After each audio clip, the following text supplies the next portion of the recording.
A cursed item, which has brought tragedy and exhibits other supernatural abilities, takes the form of the most haunted doll in existence. Welcome to Something Strange.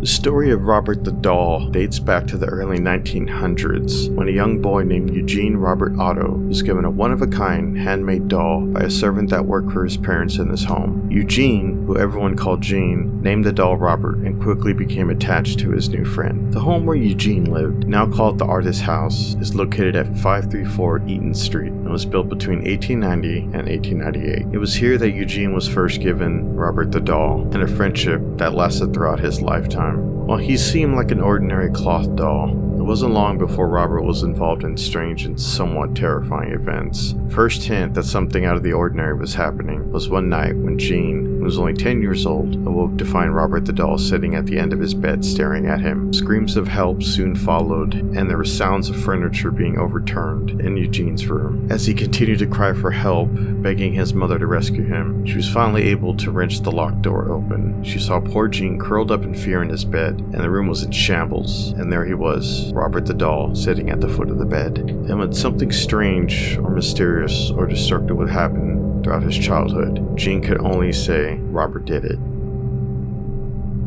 Allegedly, Gene's parents would often hear their son upstairs talking to the doll and getting a response back in a totally different voice. They also reported seeing the doll speak and witnessing his expression change. Gigglings and sightings of Robert running up the steps and staring out the upstairs window were also reported.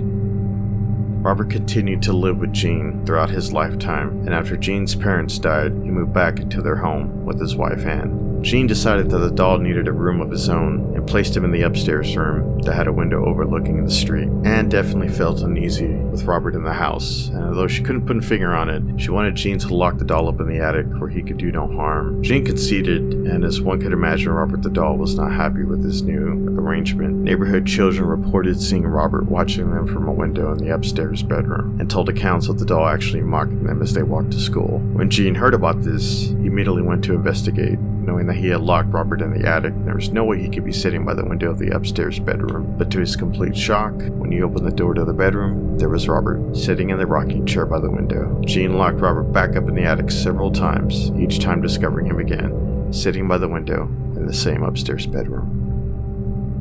Eugene Otto died in 1974, and when a new owner moved into the house on Eaton Street, their 10-year-old daughter was delighted to find Robert the doll in the attic, but her delight soon ended. She claimed that Robert was alive and that the doll wanted to hurt her. She awoke often in the middle of the night screaming in fear and told her parents that Robert had moved about in the room. After this, it wasn't long before Robert the doll was given away, and today he lives in East Martello Museum in Key West, Florida, where he has definitely become a popular tourist attraction since 1994.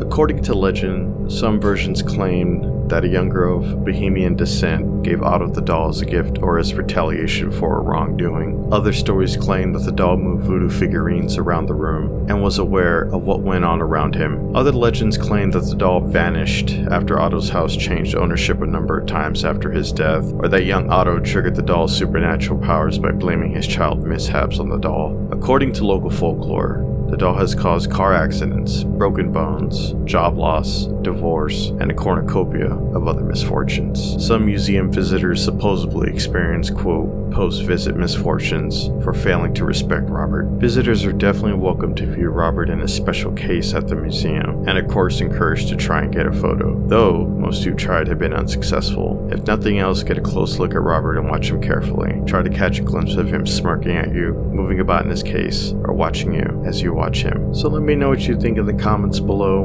regarding this folklore of allegedly the most haunted doll in existence, and please subscribe for future content and to help grow this channel.